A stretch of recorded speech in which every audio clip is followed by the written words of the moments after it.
रहा है सिलसिला चालिया वालों के साथ चल रहा है। इधर उन लोगों को कोई फ़ोन वोन आ रहे हैं। थाना न्यू कराची का इलाका है, यहाँ पे फायरिंग की इत्तला मिली, पुलिस पहुँच गई मौके पे। उन्होंने कल दुकान खोली है और आज लड़के कुछ आए चंद।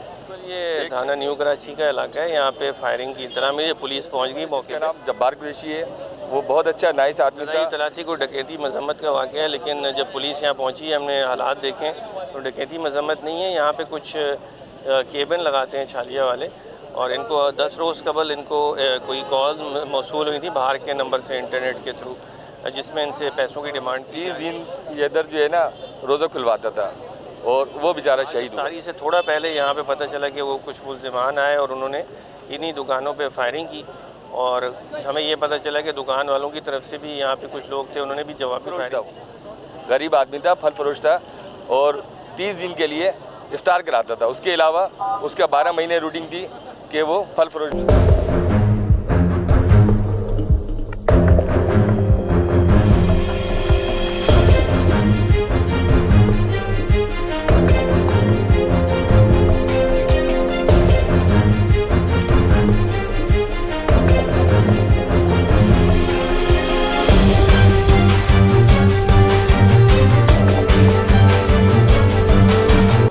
थाना न्यू कराची का इलाका है, यहाँ पे फायरिंग की इत्तला मिली, पुलिस पहुँच गई मौके पे। तलाती को डकैती मजम्मत का वाक़या है, लेकिन जब पुलिस यहाँ पहुँची हमने हालात देखे तो डकैती मजम्मत नहीं है। यहाँ पे कुछ केबिन लगाते हैं छालिया वाले, और इनको 10 रोज़ कबल इनको कोई कॉल मौसूल हुई थी बाहर के नंबर से इंटरनेट के थ्रू, जिसमें इनसे पैसों की डिमांड। इसने FIR की और तफ्तीश SIU यूनिट कर रहा था, और उसमें कुछ उन्होंने गिरफ्तारियां भी की। तारीख से थोड़ा पहले यहाँ पे पता चला कि वो कुछ मुल्ज़िमान आए और उन्होंने इन्हीं दुकानों पे फायरिंग की, और हमें ये पता चला कि दुकान वालों की तरफ से भी यहाँ पे कुछ लोग थे, उन्होंने भी जवाबी फायरिंग। इसके नतीजे में एक जो है जब्बार साहब वो फौत हो गए, जो कि यहाँ पे इफ्तारी बाँट रहे थे, और एक इसी तरह 2 बंदे ज़ख्मी हैं, वो भी यहाँ पे इफ्तारी करने के लिए बैठे हुए, वो ज़ख्मी हो गए इसमें। तो अब पुलिस इसमें हम केस रजिस्टर करेंगे और उस पर काम देखें। यहाँ पे ये लग रहा है पता कि कोई जो है इस तरह लोगों को यहाँ पे थ्रेट कर रहे हैं, और पुलिस इससे उस पर काम कर रही है, स्पेशल इन्वेस्टिगेशन यूनिट भी काम कर रहा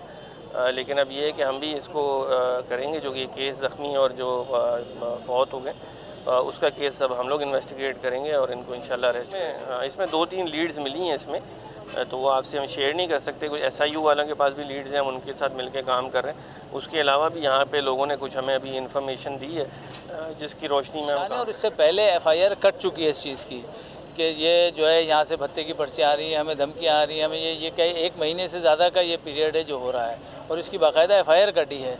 उसके बाद पुलिस ने जो भी एक्शन लिया, कुछ लोग पकड़े गए बकौल इनके, लेकिन जो कल्प्रिट थे वो नहीं पकड़े गए। और आज जो वाक़या हुआ है वो तो बीच गली के अंदर से होते हुए गुजरे हैं जहाँ ये वाक़या करते हुए, और एक शहादत हुई है, 2 ज़ख्मी हैं, अस्पताल में हैं। और मतलब रमज़ान का पहला जो है वो समझ लें कि ताक रातें शुरू हो रही हैं और ये वाक़या हो गया। उनके बच्चे क्या सोच रहे होंगे, क्या कर रहे होंगे। तो मैं तो इन तमाम गवर्नमेंट के नुमाइंदों से, वज़ीर दाखिला से, वज़ीर आला से, गवर्नर से और तमाम लोगों से अपील करता हूँ कि ये जो सिलसिला शुरू हुआ है इसे फ़ौरी तौर पर रोका जाए, सख्ती से रोका जाए, और जो भी इसमें मुलविस है उसे करार वाक़ई सज़ा दी जाए। और मैं तो कहता हूँ कि एट द पॉइंट ऐसे लोगों को, क्योंकि रोज़ाना की बुनियाद पर डकैती में मारे जा रहे हैं, टैंकर के ज़रिए मारे जा रहे हैं, मतलब हर आदमी बेलगाम हुआ है, कोई आदमी किसी का कोई पुरसाने हाल नहीं है। तो मैं तो कहता हूँ इसे सख्ती से देखा जाए, और सख्ती से डिपार्टमेंट का काम है, पुलिस का काम है, रेंजर्स का काम है कि वो जहाँ जहाँ से भी ये सारी चीज़ें नज़र आ रही हैं वहाँ लोकेट करें। और मैंने जो अभी बात की उन्होंने कहा हम काफ़ी करीब तक पहुँच गए हैं, इंशाल्लाह हम जल्द इसका जो है वो रिज़ल्ट देंगे। जहाँ और भी ये सारे वाक़यात हो रहे हैं तो इसको सख्ती से देखा जाना चाहिए, इसे नरमी लेना चाहिए, इसलिए कि कराची एक मफतूआ इलाका बन चुका है, जिसकी मर्ज़ी आ रहा है वो हमलावर हो रहा है और वो अपना काम कर रहा है, चाहे वो कोई भी हो। तो इसको जो है सख्ती से देखा जाए, वरना अदरवाइज़ ये चीज़ें बढ़ गई, लोगों ने अपने हाथ में ले ली, और फिर वो आपको पता है कि ऐसे मौक़े पर लोग गुस्से में पता नहीं क्या क्यों कुछ कर जाते हैं। वो लोगों ने शुरू कर दिया तो फिर ये शिकायत होगी कि यार ऐसा हो रहा है। तो किसी की जान जा रही है, किसी का बाप जा रहा है, किसी का बेटा जा रहा है, किसी की जो है वो शौहर जा रहा है, तो ये तो अजीब सी सूरत हाल है। जिसके घर में मरता है उसे पता होगा कि वो क्या इस वक्त महसूस कर रहा होगा।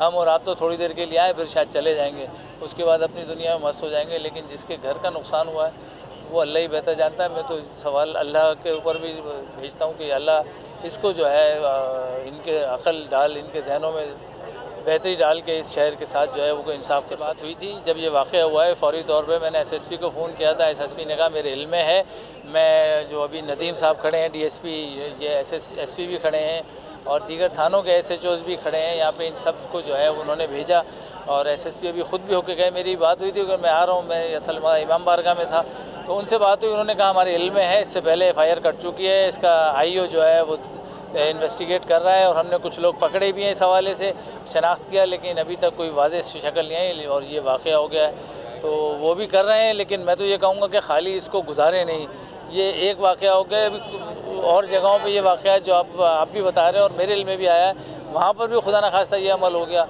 तो कौन रोक सकेगा। तो इसको सख्ती से बहुत दिनों से चल रहा है सिलसिला, चालिया वालों के साथ चल रहा है। इधर उन लोगों को कोई फ़ोन वोन आ रहे हैं चालिया वालों को, हम बाज़ार के अंदर जाहिर सी बात है, हमें एक टाइम हो गया था मार्केट में बैठे हुए तो इधर चालिया वालों की दुकानें बंद थी, जाहिर सी बात है।